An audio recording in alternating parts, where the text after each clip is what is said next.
2023 अब जाने को है और हमें ऐसा क्या करना चाहिए कि 2024 में हम वेल्दी बन पाएं। 2024 में ऐसा क्या करें कि फाइनेंशियल स्टेबल एंड सक्सेसफुल बन पाएं। यहाँ मैं कोई जल्दी से अमीर होने वाली क्विक रिच स्कीम्स के बारे में नहीं बताने वाला हूँ, बल्कि पैसों से जुड़े मोस्ट इफेक्टिव 12 रूल्स बताने जा रहा हूँ जो 2024 में आपको फाइनेंशियली स्ट्रांग बनाने के लिए इंपॉर्टेंट साबित होंगे। और अगर आप अपनी लाइफ में फाइनेंशियल फ्रीडम चाहते हैं तो ये मनी रिलेटेड 12 रूल्स आपको जानने ही चाहिए। तो चलिए वीडियो को शुरू करते हैं और जानते हैं 12 must know money rules. Video के साथ अंत तक जरूर बने रहिए। Rule number 1, stop renting your time. अपने टाइम को पैसे के बदले बेचने की बजाय उस टाइम को स्मार्टली और वैल्यूएबल तरीके से यूज करना सीखें। इमेजिन करो कि आप एक ऐसी जगह पर काम कर रहे हैं जहां आपको आवरली पेमेंट यानी प्रति घंटे काम करने का पैसा दिया जाता है। अब आप बताइए कि ऐसे में कैसे अमीर बन सकते हैं, क्योंकि हर इंसान के पास लिमिटेड अमाउंट ऑफ टाइम रहता है और अगर आप घंटे के हिसाब से काम करेंगे तो हर दिन कितने घंटे काम कर सकते हैं?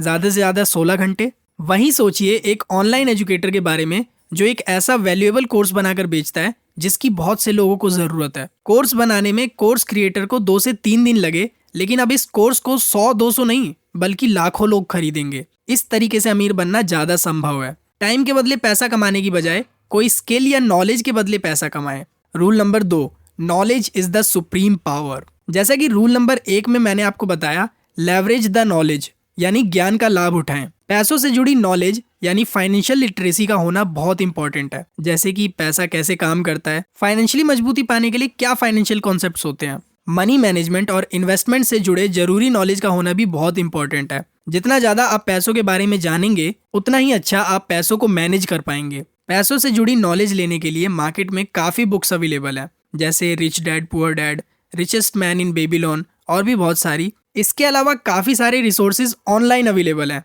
जिनकी हेल्प से आप नॉलेज ले सकते हैं। इस फाइनेंशियल लिटरेसी का यूज हम हमारे पैसों को अच्छे से बजटिंग करने में, पैसों को सेव करने में, इन्वेस्टमेंट करने में और इन्वेस्टमेंट पोर्टफोलियो को अच्छे से डाइवर्सिफाई करने में कर सकते हैं ताकि हमारा फाइनेंशियल फाउंडेशन सॉलिड बन सके। Rule number 3, mindful spending and budgeting.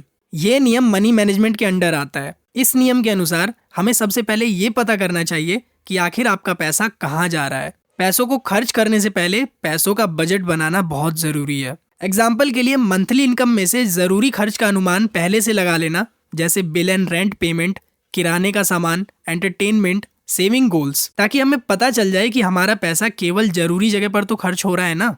Mindful spending and budgeting करने पर पैसों से जुड़ा तनाव लगभग खत्म हो जाता है और vacation party, travelling, family function जैसे अनावश्यक खर्चों को हम अच्छे से मैनेज कर पाते हैं। बजटिंग करने से ये स्थिति भी साफ हो जाती है कि पैसों को कहाँ इन्वेस्ट कर सकते हैं ताकि अपने फ्यूचर को सिक्योर रखने के लिए हमारा कैपिटल ग्रो हो सके। रूल नंबर 4, बिना लकी हुए अमीर कैसे बना जा सकता है। इस नियम के अंदर कुछ ऐसे प्रिंसिपल और स्ट्रेटजीज पर बात की जाती है जिसमें वेल्थ क्रिएट करने के लिए अपनी किस्मत पर डिपेंड रहने के बजाय कंसिस्टेंट एफर्ट्स और स्मार्ट डिसीजन मेकिंग पर फोकस किया जाता है। क्विक रिच स्कीम में फंसने की बजाय ऐसे प्रोडक्ट या सर्विसेज बनाने पर ध्यान दिया जाए जिसकी लोगों को असल में जरूरत है। लोगों की समस्या को सॉल्व करने पर फोकस करें ताकि बदले में अच्छा मनी जनरेट हो सके। अननेसेसरी पैसा खर्च करने की बजाय खुद पर इन्वेस्ट करें। कुछ नई फाइनेंशियल स्किल्स सीखें। हार्डवर्क करने के साथ स्मार्ट वर्क भी करें। अच्छी फाइनेंशियल हैबिट्स को अपनाएं, जैसे budgeting, investing and money saving.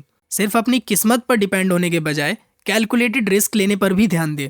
ये कुछ प्रिंसिपल्स हैं जिनकी हेल्प से आप एक सस्टेनेबल वेल्थ क्रिएट कर सकते हैं और आपको फाइनेंशियल ग्रोथ मिल सकती है। रूल नंबर 5, जितनी भी फेमस और पॉपुलर चीजें हैं वो सब गलत हैं। इस नियम के अंडर भेड़ चाल चलने को गलत बताया गया है। जैसे इन्वेस्टिंग में कुछ पॉपुलर ट्रेंड चल रहे होते हैं या ऐसे फाइनेंशियल डिसीजंस होते हैं जिनको अधिकतर लोग फॉलो कर रहे होते हैं, लेकिन जरूरी नहीं है कि वो सभी बातें सही हो और आपको अच्छा ही रिटर्न मिले।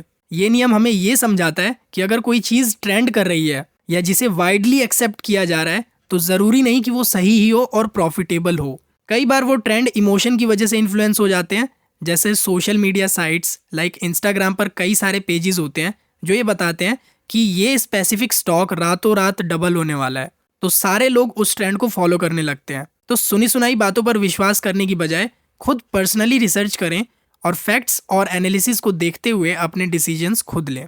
Rule number 6, stealth wealth.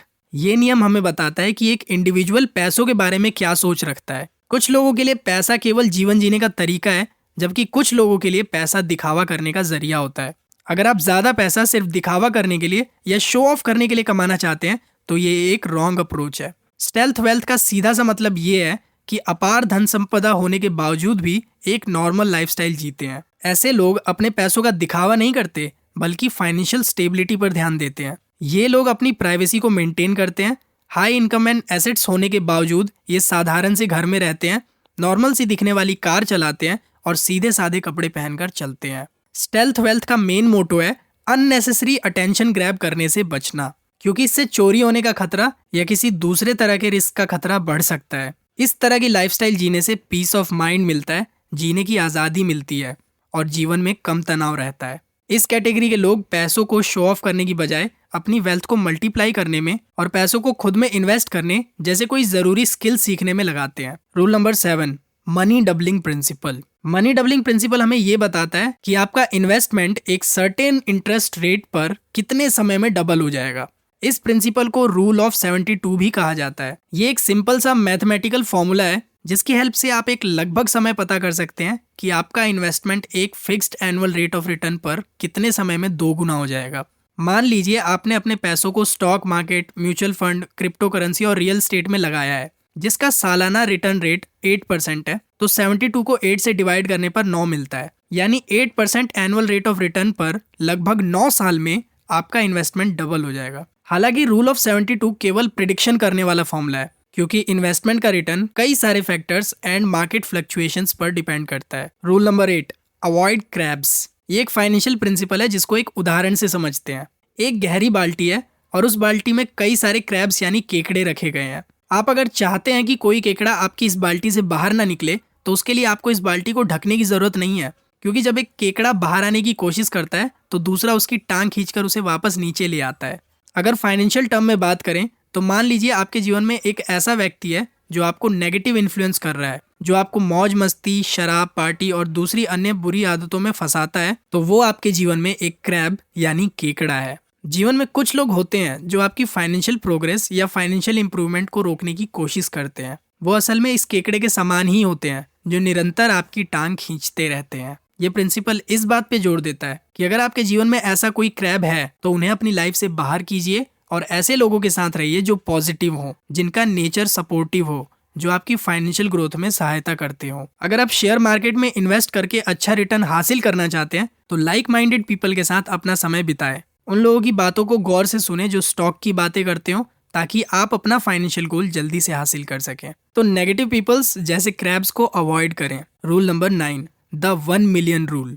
ये फाइनेंशियल प्रिंसिपल हमें ये बताता है कि अगर हमारे पास $1 मिलियन होगा तो हम अच्छे से और आराम से रिटायर हो सकते हैं। हालांकि ये कोई फिक्स अमाउंट नहीं है बल्कि एक रफ बेंचमार्क है कि अगर आपके पास $1 मिलियन रिटायरमेंट के वक्त तक होगा तो आप एक अच्छी लाइफस्टाइल को मेंटेन कर पाएंगे। लेकिन ये amount person to person vary करता है, क्योंकि हर व्यक्ति की जरूरतें अलग अलग होती हैं। इसके अलावा रहन सहन, खान पान, रेजिडेंशियल लोकेशन, फाइनेंशियल सिचुएशंस पर भी ये अमाउंट डिपेंड करता है। Rule number 10, get some help. Get some help principle का सीधा सा मतलब है कि मदद मांगने में कभी ना शर्माए, बल्कि जो व्यक्ति बेशर्म होकर हेल्प मांगता है वो अक्सर जीवन में सफल हो जाता है। मान लीजिए अगर आप शेयर मार्केट में इन्वेस्टमेंट करना चाहते हैं लेकिन आपको नहीं पता कि अच्छे स्टॉक कैसे पिक किए जाते हैं, ऐसे में आपको अपने किसी फाइनेंशियल एडवाइजर की मदद लेनी चाहिए और वो एडवाइजर आपको बेहतरीन स्टॉक्स चुनकर देगा जिसमें आपको इन्वेस्टमेंट करना है। वो फाइनेंशियल एडवाइजर आपके पोर्टफोलियो को डाइवर्सिफाई कर देगा ताकि आपको फ्यूचर में ज्यादा से ज्यादा रिटर्न मिल सके।